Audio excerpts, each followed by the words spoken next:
na época, a Unisc, que é uma grande universidade, mas ela era muito hierarquizada. E era muito difícil do estudante chegar no reitor. Né? Era uma coisa assim, para falar com o reitor era uma coisa de outro mundo. Né? E até por causa da questão do CACO, a gente conseguiu abrir essa porta com o reitor conseguia, na medida do possível, nos auxiliar em alguma estrutura bem mais fácil. Até às vezes a própria direção tinha medo de fazer isso, e nós conseguimos fazer de alguma forma com o reitor, nos ajudou bem mais até às vezes do que a própria direção. O DCE estava tentando pegar, não sei se funciona assim ainda, né? Mas o DCE que não é politizado, não era muito politizado na época, não tinha partido político dentro do DCE. Tá? Ele tenta sempre formar um bloco o maior possível, com todos os DAs, né? E foi isso que aconteceu. O nosso DA se destacou muito, e ele, inclusive, isso é muito perigoso, né? Quando o DA começa a se destacar muito, não, daqui a pouco esses caras vão botar uma chapa.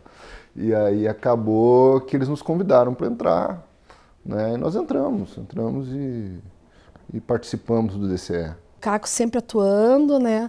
O Caco era forte, nós éramos muito respeitados, nós íamos na reitoria, era o professor Wilson Klimpoff da Cruz, o reitor, ele abria as portas para a gente, nós éramos muito bem aceitos. Nós tínhamos, assim, eu vou dizer até um certo poder, assim, que nós escolhíamos os professores que a gente queria nas oficinas, que a gente via, assim, ganhou o prêmio S de rádio, nós queremos esse professor aqui. Nós íamos lá e incomodávamos, até eles contratarem por um semestre para dar aula para a gente. Sabe, a gente meio que escolhia, conduzia, que não tinha os concursos ainda, né, porque era tudo iniciando, estava formando o curso. Então o Caco foi forte. Eu acho que o Caco sempre foi muito forte, atuante, né? Quando se decidiu fazer uma logomarca, se fez um concurso, fui lá, conversei com o professor Wilson, né? Que tinha que dar tinha que ter... Por que eu ia participar? Tem que ter um retorno. Aí ele deu 2 créditos, né? Que aí quem ganhou foi o Rudinei, que hoje é professor aqui na universidade, colega de aula. E ele que ganhou, mas teve bastante participação, sabe? Foi bem bacana, né? Então, eu acho que o Caco, ele ajudou bastante a construir o curso. E as reivindicações, a gente ia lá na reitoria, às vezes, que a gente tinha ouvido muito na semana, a parte política, né? Ia lá, a gente queria casa estudante, a gente queria RU, né? Nós não conseguíamos isso, não. Eles prometiam também, mas não cumpriam, né? Mas nós fazíamos movimentos e subia a mensalidade, sabe? Não era pouca coisa. Nós fazíamos barulho, nós usávamos as mídias da região, sabe? Nós reivindicávamos, não, nós não podemos assumir esse aumento. Eu agora vinha caminhando ali pelos caminhos e eu lembro de debochar e dizendo assim, uma foto aérea da Unisc que está dizendo esses caminhos de mão dados com a comunidade, e nós que pagamos. Sabe? Eu vim agora subindo e me lembrei dos deboches que a gente fazia, né? Porque a gente se revoltava com os aumentos semestrais. Mas a gente ia lá, tentava baixar, né? Então, mas a gente acho que fez a nossa parte. A gente participava de todas essas reuniões, mas eu lembro que, principalmente, eu nunca tive um posicionamento muito polêmico, assim, o meu ativismo eu sempre cuidei para que fosse de uma forma mais positiva, então, às vezes eu percebia alguns vieses mais de crítica, mais de ir de encontro ao que a instituição estava fazendo e eu não concordava tanto com isso, assim, na minha visão de como tem que ser uma unidade. Mas eu não lembro de nenhum atrito específico, lembro dessa questão do aumento de mensalidade, de não querer participar de uma manifestação em função disso. Se eu não estiver errada, tu pode conferir depois na data, eu acho que foi nesse ano que caiu o diploma para a jornalista, foi? Lembrei.